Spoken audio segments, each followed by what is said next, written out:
thanks everybody for stopping in. This is just the first in a series of activities that we'll be conducting in cooperation with the town to introduce the community to the Westchester Power Community Energy Program, which the town is working to facilitate itself to be permitted to join. And it involves electricity supply for customers in both the Con Ed and the NYSEG territory. So I'm going to go through a series of slides. I'm going to bounce through them pretty briskly. A small group, though, we can certainly entertain questions anytime as we go along. You want to do an introduction of yourself real quick, too? There's that, too. So I'm Dan Welsh. I'm with Sustainable Westchester. I'm the director of the Westchester Power Program. And that voice just now was Nick Tedrow, who is my lieutenant in the same program. So you're going to see a good bit more of us over the next period. Sustainable Westchester, for those who don't know, is a intermunicipal consortium. It's basically a shared service where we put together, move the needle on their sustainability goals. So it's made up of basically all the municipalities in Westchester, save one, and the county itself. And the range of programming that we engage in should not be a surprise. It's all those pieces that are needed to make that transition to a clean economy, energy, the electrification that goes along with that, and the associated need to use our electricity better. Of course, waste and material management issues, and more, there's a strong interest in moving to lighter footprint landscaping, and we're very active in that as well.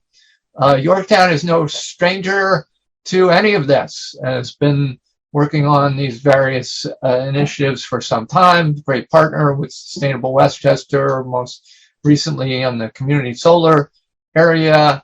We've got a good number of signups and people enjoying the benefits of that program and helping to move renewable energy along with that. And we'll explain sort of what the difference is between the two programs later on. And I always like to mention that Sustainable Westchester was, in a real sense, born in the basement of the Yorktown Town Hall back in something like 2009 or so, with the first meeting there. So that's a fun little coincidence. In this session, we're gonna bring you some information about the program, answer your questions, and hopefully achieve kind of a common understanding about the importance of what we're trying to achieve, and develop an ongoing relationship as well. And so, if you permit me, I won't overdo this, but there is a 10,000, or not even 10,000, 1,000 foot background on this. Of course, climate change is in the news. That's both this kind of long-term endemic thing, and then there are the direct impact things that have sort of the traditional environmental pieces, which are also involved, your air and your water quality. And more recently, there's been a tremendous focus on the fact that there's a very real environmental justice issue that's woven into all these things. And then approaching these problems requires not only immediate action, but it has to be organized and systemic. A lot of times you'll hear in the news something about, we have to keep the temperature rise within 2 degrees. And I wouldn't blame anyone for saying, like, gee, it's 2 degrees. Like, I go outside, 2 degrees more or less, no big deal. It's not really about whether on a given day, you're comfortable or not. It's about the total energy that represents. You're taking the entire planet and you're raising that 2 degrees. Imagine, putting a fire under that and trying to raise the temperature. That's a huge amount of energy. And that's what causes the sort of the climate chaos part of this. That energy is equivalent to the entire energy usage of the United States for 4 million years. So the numbers are mind-boggling. But anyway, as I say, don't get fixated just on the temperature as sort of the way you normally think of it. That temperature rise, of course, it means warming, and that's significant just in and of itself. The projections have our region looking more like Louisiana towards the end of the century. Within the lifetimes of our children, this would be a very real thing. And of course, the heat is a health issue. But more than that, as the temperature warms, the atmosphere is actually able to hold more moisture. The capacity of the air to hold moisture increases. That's why you get these more intense storms and higher rainfall, and we are seeing that already. Of course, pictures like this and the headlines, nobody's any stranger to those because you've lived through the power outages and all that, and they're coming faster and heavier. Again, mentioning the environmental justice issue, it's a real thing. We can't really get this problem completely solved by ignoring this for sure, because in the past we have dumped a lot of our problems. The poorer communities living next to the coal-fired power plant, or the air issues in housing that has a lesser quality, in the local emissions issues there with the box trucks running around, et cetera, et cetera. So there are equity and environmental justice issues, all going to say that the point is that we need to work together on this. Yes, mitigating climate change is kind of the core driver, but there needs to be access to programs. We need to be looking at how we can use that to actually better the outcomes for residents. And it's all an economic issue, right? Because this is all about the transition to a sustainable economy as well. When you talk about carbon dioxide, greenhouse gases, you'll see a bunch of different charts like this, and how it's distributed, and it kind of depends on how you split up the pie. But the point of this is just to say, if you look at that third bar, that's residential electricity generation right now. What is coming out of that sector. But greenhouse gases obviously are a product of many of the other sectors, and importantly, that the underlying supply is going to be more important as we move to electrify. As you move away from fossil fuels for transportation and for buildings, that means we're going to be electrifying. It's the lingua franca for energy and for cleaning up our energy usage. So it's only going to become more important. This has been recognized, obviously, in policies nationwide. Here in New York, we have one of the most forward-thinking policies around this in the nation, and it does require us to achieve 70% renewable energy penetration by 2030 and a net zero emissions by 2040. So these are aggressive goals, and they're right around the corner. That's why, we have to be taking action in order to get there. So that, again, was just the 1,000-foot backdrop for the Westchester Power program itself. Westchester Power is, at simplest, a collective power purchasing exercise. There are 29 municipalities in it currently, 29 Westchester municipalities. The most recent additions last year being Tuckahoe, a small village, down county, and the third largest city in New York State, Yonkers, just launched. They started rolling in just this past March. So it's already a part of the lives of more than a third of the households in Westchester and growing. As you think about or try to understand this program, there are some basics that are important. You don't have to be an electrical engineer, but this is actually just important, even just in your daily life, to kind of understand your power bill. You can think of your interaction with the electricity as having two components, and your bill will have these two components. One is the supply, and that's basically where is the electricity coming from. You're deciding who's generating it on your behalf and dumping it in the grid, essentially. So that's the supply. And then there's delivery. So that's always going to be with your local utility. It's a natural monopoly, right? We're not going to have multiple systems of wires and infrastructure in a given community. So those are state-regulated monopolies. On the supply side, with before we had programs like Westchester Power in New York State, which Westchester Power was actually the first of these back in 2016. Westchester could be proud of that record. You did have access to other alternative supplies through working with private energy service companies. But if you didn't do that, NYSEG or Con Ed was your default supply, and that remains the case today. If you're not in another alternative supply, you default into NYSEG or Con Ed. So they are a supplier of last resort as well. But their primary role is the maintenance of the infrastructure. And so those are the two pieces that we need essentially. It's obviously, there's more than that, but that's what we need to get the energy to your door.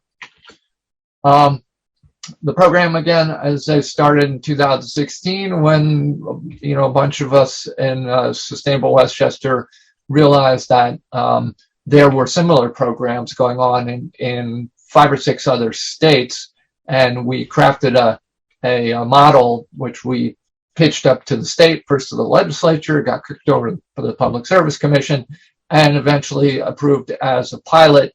Of course, the concept is one of using your collective purchasing power to be proactive about your electricity supply options. And it does create a new situation where the default becomes the program supply. And the goal being to both take control of that, but to be able to deliver renewable energy in a very efficient way, and to provide reliable fixed rates. And we'll talk more about that as we go forward as well. And through all this, again, we'll talk a bit about how this is the underlying structure on which a lot of different programming stems, and there's a lot of economic activity that is based on that. The program Renewable Supply is based on New York State hydropower, and that's just a sampling of the kinds of sites that are providing that. And I always like to take a look at these sites because I'm in my mind, I'm imagining comparing this to somebody living next to, say, a gas-fired generator. Obviously, these sites they're almost like parks, and they're very, very pleasant areas. So that, in a sense, it's not only clean on our end, but it's clean at the generating end for the people who live there. Since 2016, we've had a huge impact, over 1 million tons of CO2 mitigated.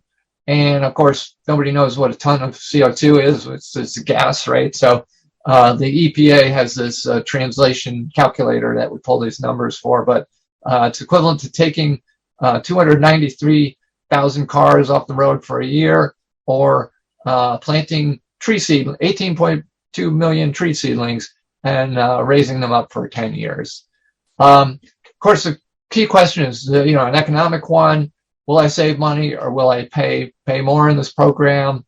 And the answer is, in a sense, we don't know. We can't guarantee savings because we got a fixed rate versus the variable rates from the utilities that we cannot tell you what those rates are going to be. So essentially, there's no way to know in any given month. The utility could be more, could be less, and then what does that equal out to in the long term? It is something where you do want to think about it in the long term. We discourage people from thinking about it as sort of day trading. The utility, of course, is providing a mixed supply that's fossil fuels and a small percentage of renewables, not 100% renewables. So there is that comparison challenge there. The maybe more comparable would be to go out and look at what the market is charging for other 100% renewable products. And again, in terms of the value creation, it's not only a fixed rate, but because there's no charges to opt out or in at any time, or no penalties. So in a very real sense, you can think of this as a cap on what you pay. You never have to pay more than this, right? Because you can, if you know that Con Ed or NYSEG is on the way down and you think it's staying down, you can opt out at any time. So it's really like another option that you wouldn't have had, and kind of an insurance for what you might pay. This is just a visual of how the rates have looked versus the utility historically. And we show this, it's important, but on the other hand, again, we always have to emphasize we don't know what the rates are going to be in the future. So it's not as they say, it's a past performance is no guarantee of what the future is going to look like. But anyway, you can see the more or less level lines are the two Westchester power supplies. I've been emphasizing the renewable supply. We also have a standard supply, which is non-renewable, which is also a fixed price and a lower price than the renewable. And we always emphasize to people, for those who, for whatever reason, feel that that's the best place for them, we certainly urge them to make a switch. And importantly, in this program, you can switch back and forth in the supply types as well. So you can opt out at any time. You can also switch supplies. So that's available. And this is the, oops. So that was NYSEG. Did I see them both? Yeah, Con Ed and NYSEG. And it looks similar. I mean, you see at the end there, it's less pronounced in Con Ed, but in NYSEG, it's clear as a bell. The rates have been going up. The rates have been, just as a little backdrop, and you all know this, the energy rates have been just going bonkers recently. So you're seeing that in your utility supply as well. Important to understand, the other key feature of the program is it's an opt-out program. So when your municipality, when your town, should they go forward and contract for this, the Westchester Power program supply becomes the new default, basically in place of the utility supply for the eligible customers. And this is important to note what that entails. That's the residential customers and small businesses. These are, sort of mom and pop scale. They're not into the sort of demand meters. It's a, small business class. And only those that are not already signed up with some private supplier, for one. So when the program launches, if you're already with an ESCO for supply, it doesn't kick you out of that supply. We don't even get your data in that case. And there's a couple other instances where you wouldn't come into the program if you had a block on your account. You might have had a bad situation with some supplier in the past, and you called NYSEG or you called Con Ed and you said, I really got to get out of this. And they may have suggested, hey, I can put a block on your account. That means no one can make a change on your account until you go back to NYSEG or Con Ed and you tell them to take the block off. So those people who have those wouldn't come in. Sometimes you got that and you don't even remember because it was like years ago when you did this. And also people in the heating assistance program. But other than that, everybody who's in plain vanilla utility supply would be automatically opted in. There's a process to that, which you'll see.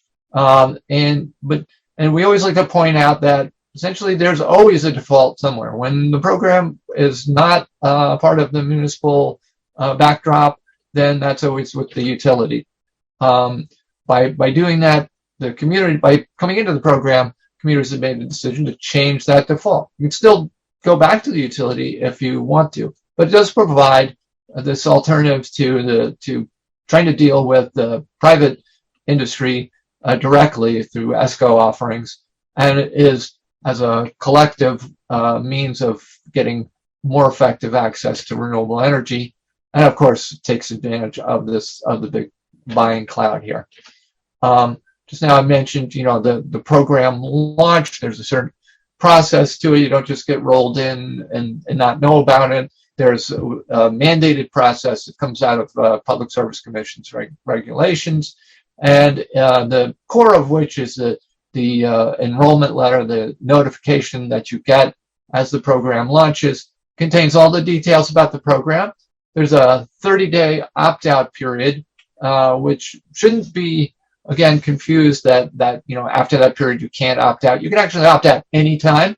But what happens during that 30-day opt-out period as you're launching If you opt out during that period, you will never have enrolled.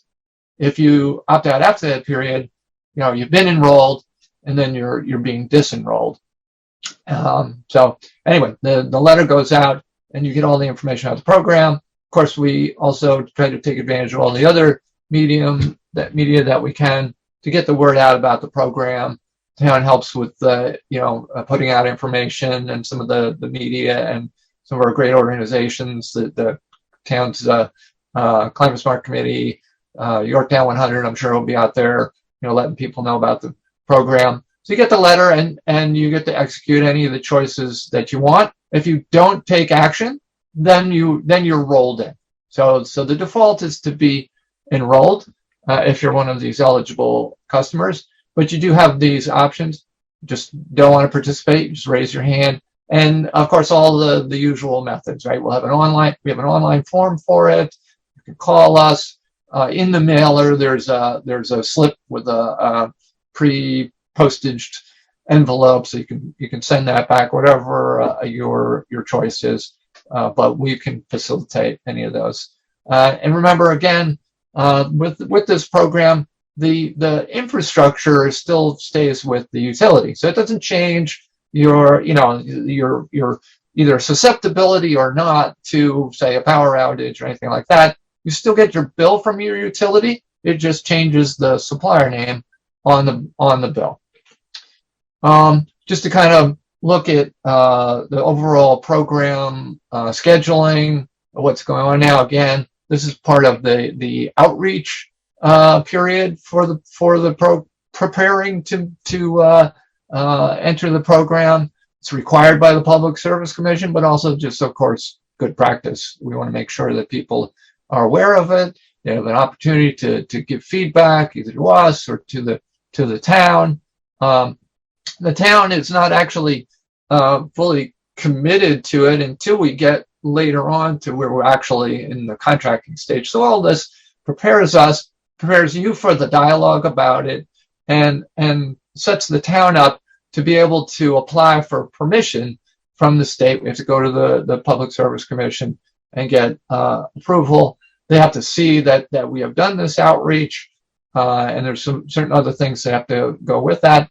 And then later on in the year, we get to the kind of, supposing that we get that permission, which is surely we will. Then we'll get into the details of where we are relative to contracting opportunities. And again, we have the two utilities, so it's kind of two different paths. And that's the point at which sort of final decisions would be made by the municipality. So this is all about information sharing. Again, just looking summary. It's a vetted community program. It's meant to provide cost control and stability. It is not a guarantee of savings. It's not like we get together and we can guarantee, like some other things, you get a discount because we all came together, because the energy markets are the thing that drives this. And again, the difference between the fixed rates and the variable rates with the utility.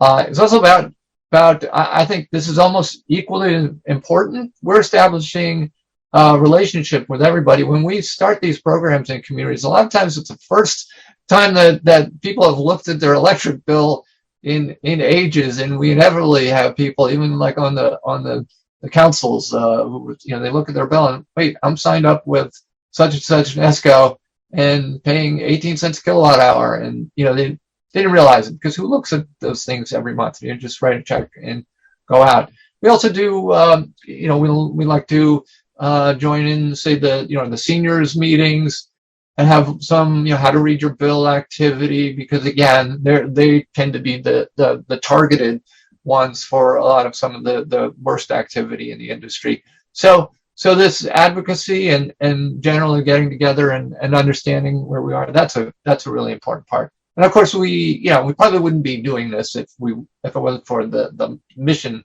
side of things and the climate change. And just to sort of wrap up by talking about how this serves as a platform for other activity. I mentioned community solar, and this is, if anything, maybe more familiar to the residents in Yorktown, because we've been actively out there signing up for the program. The two programs are compatible completely. Community solar is kind of a funny animal, created and facilitated by the state. Through community solar, you sign up and become a subscriber to a remote community solar farm. That's, I'd say, remote, but it's here in our utility area.